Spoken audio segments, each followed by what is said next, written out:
children. I hope you will be well and safe at your home, and that I am teaching of your first lesson poem from your book. That poem's name is Sweetest Love. I do not know goes. This poem is written by Jordan. I am teaching only summary this poem, so I request you to listen carefully. This poem is written by Jordan, and that poem is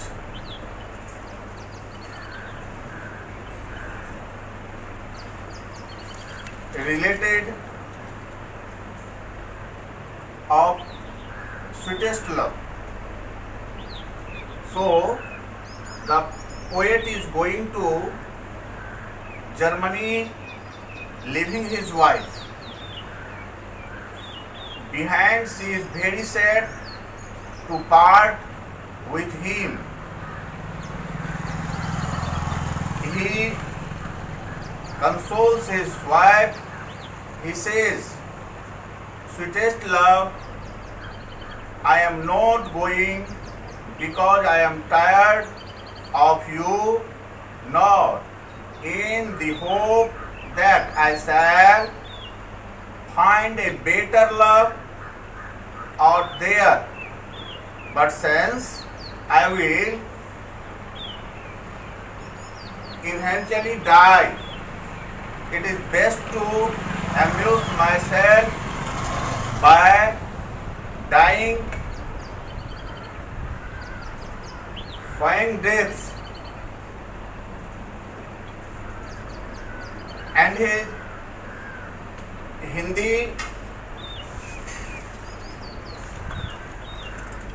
आप ध्यानपूर्वक सुनेंगे। मैंने जो अभी summary का English पढ़ा, उसका हिंदी अनुवाद इस प्रकार है। कवि अपनी पत्नी से विदा होकर जर्मनी जा रहा है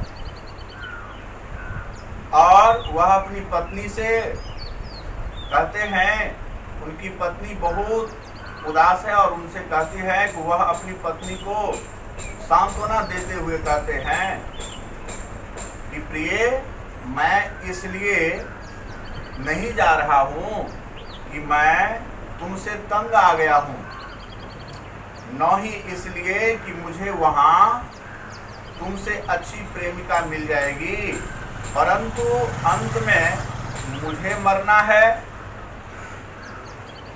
मरना सबके लिए है और इसलिए मृत्यु का बहाना करके मैं स्वयं को बहलाना अच्छा समझता हूँ। वह अपनी प्रेमिका को अपनी मृत्यु पर आंसू न बहे, इसका यह केवल बहाना बनाने का यह प्रयास करते हैं। And second stanza is the last night the sun went down and yet he is here again, lady. And again today he is got no desire of feeling like me, and nor half as short a journey. So don't worry about me. And but please believe I shall make quicker journeys because I have got more initiative than him. जैसा कि आपने हिंदी इसका आप समझ गए होंगे, फिर भी मैं समझाने का प्रयास करता हूँ। कल रात सूर्य डूब गया था और वहां फिर से आज भी यहाँ है। उसने मेरी भांति न भावनाएं हैं, न कोई इच्छा, न मेरी यात्रा की भांति छोटी छोटी यात्रा, इसलिए कि तुम मेरी चिंता न करो।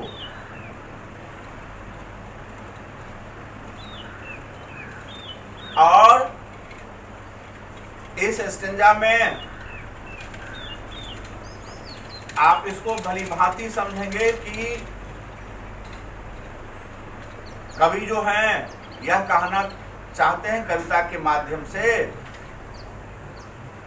नायिका को कि बल्कि विश्वास करो कि मैं किसी यात्रा पर जा रहा हूं, यात्रा जब पूरी कर लूंगा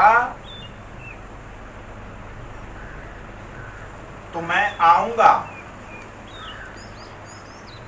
क्योंकि उसकी अपेक्षा अधिक प्रेरणादायक है। यहाँ पति पत्नियों का ऐसा प्रेम है कि वह पति अपने पत्नी से यह चाहते हैं कि हमारी पत्नी मेरे मरने पर भी आंसू न गिराए। यही प्यार की सच्ची निशानी होगी। इसी आधार पर इस कविता का जो यह समरी है यह दर्शाता है कि लव इज गॉड, प्यार का क्या है, भगवान है। और दुनिया में अगर कोई वस्तु मीठा होता है, मीठी होती है, तो वह सच्चा प्यार। इसीलिए इस चैप्टर का ही शीर्षक है sweetest love I do not watch. And third stanza, who have hevel, man's power is that if good, luck, happiness, he cannot act another hour or recall a loved one. But when that luck comes with strength and beautiful, it so that it verses over us. इसका हिंदी आप गंभीरतापूर्ण सुनेंगे। मनुष्य की शक्ति इतनी दुर्बल है कि यदि सौभाग्य प्राप्त हो जाए मनुष्य को तो वह न उसमें 1 घंटा बढ़ा सकता है और न गए समय को वापस ला सकता है। लेकिन जब दुर्भाग्य होता है हम इसे सबल बनाते हैं और इसे लंबा और सुंदर बना देते हैं। इसलिए वह हम पर काबू, वह दुर्भाग्य पा लेता है। तात्पर्य सौभाग्य जो है सो टिकता नहीं है और वह 1 घंटे के लिए भी बढ़ नहीं सकता है और न वह समय फिर से लौट आता है। लेकिन दुर्भाग्य के क्षण में आप देखेंगे कि दुर्भाग्य का जब समय आता है तो वह बीतता भी कम है और इसलिए वह इस पर काबू पा लेता है, वह उसमें जीना शुरू कर देता है। एंड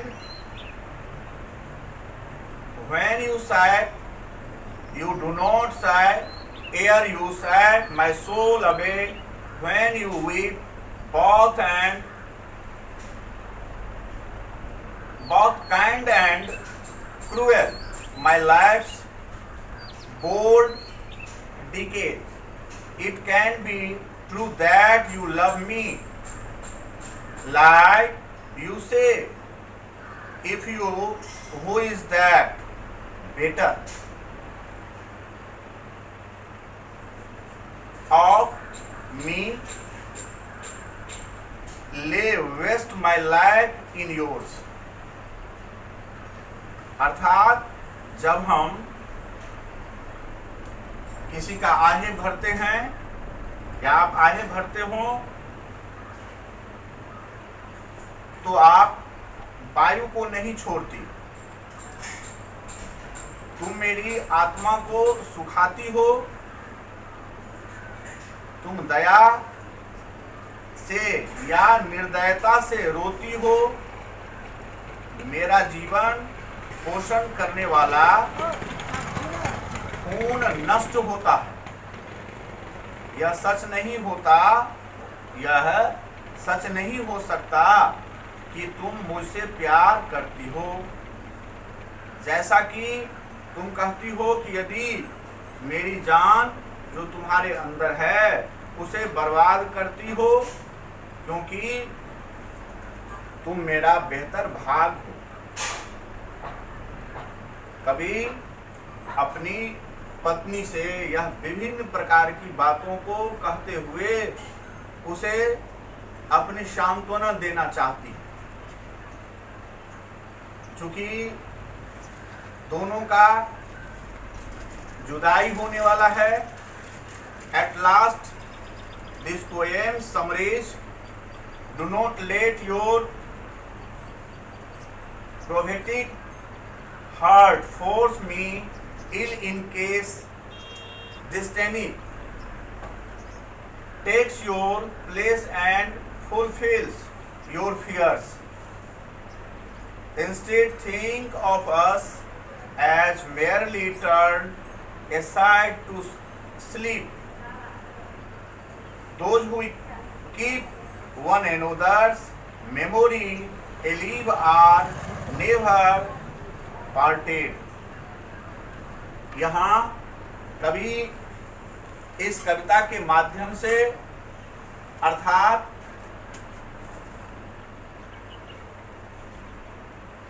एक दूसरे से पति पत्नी अलग जो होता है, इसके अंतिम इस कविता समरी के छंद में कविता के माध्यम से कवि कहना चाहते हैं, अर्थात वह पति जो अपनी पत्नी को छोड़कर जर्मनी जा रहे हैं, वह कहते हैं अपने मन में मेरे अनिष्ट की भावना या अनिष्ट की भावी कल्पना न करो, नहीं तो भाग्य तुम्हारा पक्ष लेकर तुम्हारे मन के भय को पूरा कर देगा। इसीलिए तुम कभी अनिष्ट की कामना ही नहीं करना, इसकी बजाय तुम यह सोचो कि हम केवल सोने के लिए जा रहे हैं या सोने चले गए हैं। इसलिए जो एक दूसरे की स्मृति जीवित रखते हैं वह कभी बिछड़ नहीं सकता। कभी इस पाठ के माध्यम से कहते हैं कि प्यार ही दुनिया की ऐसी वस्तु है जो कभी नष्ट नहीं होता।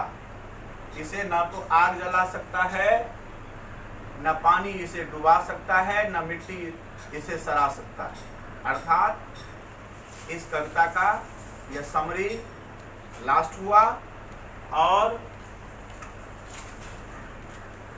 मैं आपसे आशा करता हूं कि आपको यह कविता का समरी समझ में आया होगा। Thank you. Next class will be tomorrow. Thank you.